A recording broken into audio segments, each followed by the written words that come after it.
We are here with John Papadonis, son of Nick Papadonis, and who was one of the founding members of the church. And we're here to talk about the early days and his relationship, the family's relationship with the church. So, John, where are the Papadonises from? So the Papadonis clan arrived from Greece in the 1920s, and they settled in a section of Somerville, Massachusetts called Brick Bottom. At that point, the Brick Bottom neighborhood, and it was named so because the streets were paved with bricks. The Brick Bottom neighborhood, which is now an area that is off of McGrath and O'Brien Highway and has been taken away and taken over by the city of Somerville. It's now an artist park. That particular area had many, many Greeks, and it was the first Somerville Greek Orthodox Church was established in that neighborhood. Ironically, my parents, Mary and Nick Papadonis, their families came over from Greece and lived in that neighborhood, and they ended up marrying one another, living across the street from one another in Brook Bottom. What did Nick and his wife, your mother, do when they arrived here? So my father, after going through World War II in the service, he was an X-ray technician in World War II. Right after that, he came back to Somerville. He married my mother, and my father opened a beauty parlor on Center Street in Jamaica Plain, and held that beauty parlor for his entire lifetime. Really? My mother, Mary, was a school teacher and taught for a brief time in Somerville, and then after we were born, my parents moved to Needham, Massachusetts, and that's how we ended up here at St. Demetrius, the original church in Newton Lower Falls. My mother was a school teacher and taught in Needham Public Schools for many, many years. And the early church, which was between Newton and Wellesley, how did you find out that it was happening? So in those early days, it was typical for the suburban Greek families to all go to the cathedral in Boston.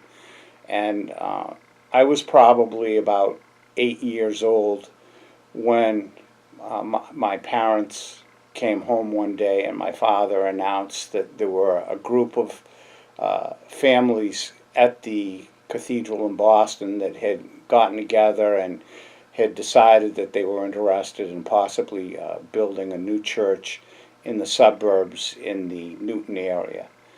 And at first, I remember vividly, being the oldest of three boys, I was not happy about the situation because my parents would take us to Sunday school at the cathedral every Sunday, and I had established many friends yes. at the cathedral, and I was upset about the fact that I thought, some of those were going to fall by the wayside.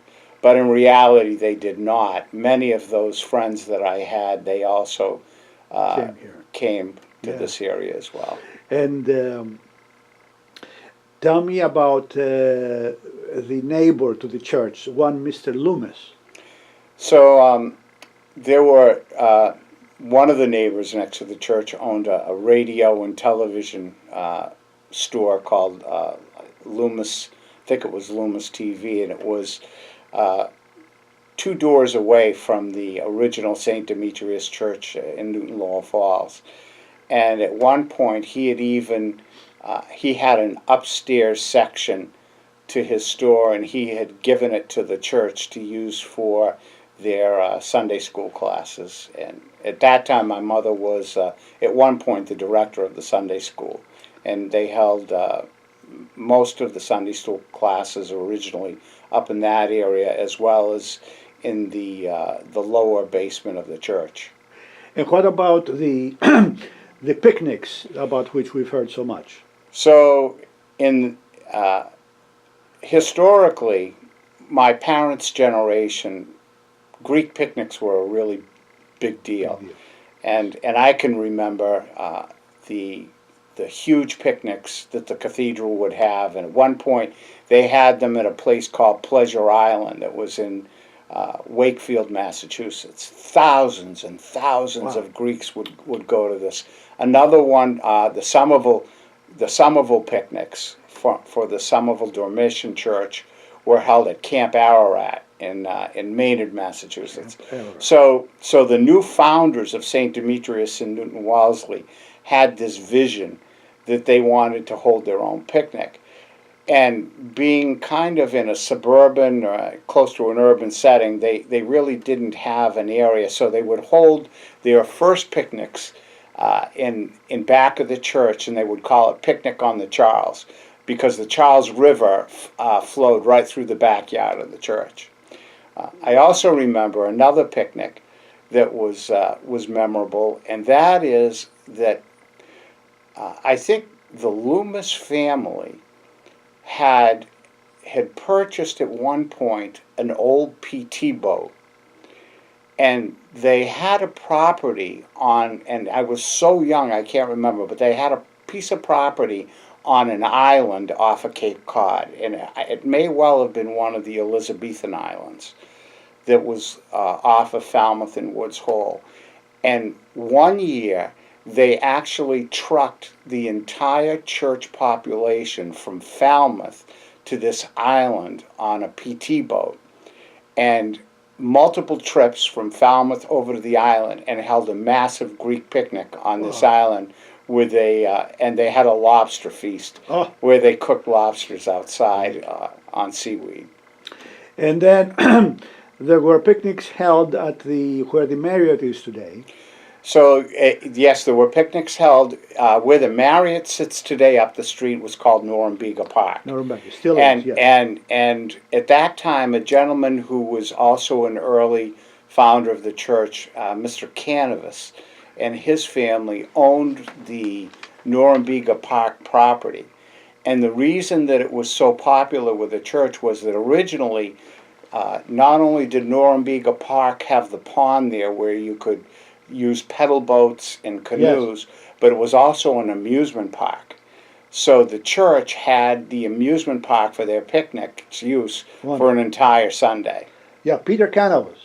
Peter Canavas was exactly correct. You know if any of these people are still living today? I do not. There was a Canavas who was also my generation. I was born in 1950, and he was born the same year, and I don't know. I've lost track of him. And then the priest that you remember the most was Father Bulgaris. Bulgaris, yes. He was very, very young in the very early years of the church, and had a terrific following. Another memorable priest who historically left a tremendous imprint here on the church was Father Gallus, Gallus, yes. who also had a son from my generation who was who was an altar boy and member of the Goya, St. Demetrius Goya, John Gallus. Yes, as well. and speaking of Goya, I did talk to Cindy Tramos, who was the first president of Goya. That's correct. Yes. Yep. So she's in Atlanta now, and exactly. it was very nice. We interviewed her via Yeah. Skype. The Bassett boys. The Bassett boys, yes. Kritzis. Chris, Jimmy, yes. Yep. Kalianides. Stephanie Mavridis. Now, Kalianides is, now tell me about that family. That's a large family. They actually, up until a couple of years ago, the family owned New England Tea and Coffee in Malden. And they came to St. Demetrius probably, I would say, around 1962 or 63. And there were two boys, Jimmy and Michael, and their daughter Cindy, who is married to Father Dean Paleologos, who recently retired from Worcester. And actually, the interesting point about the Kalianides family is that it's the only time when a father, Basil Kalianides, and his son followed, becoming past presidents of St. Demetrius. Oh, so well, Basil I'll find and both Jimmy Kalianides were both presidents. Okay. And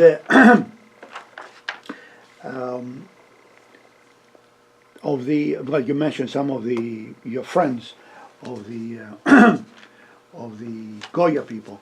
Do you remember? Did you or your family members hold any office here at St. Demetrius? I can't.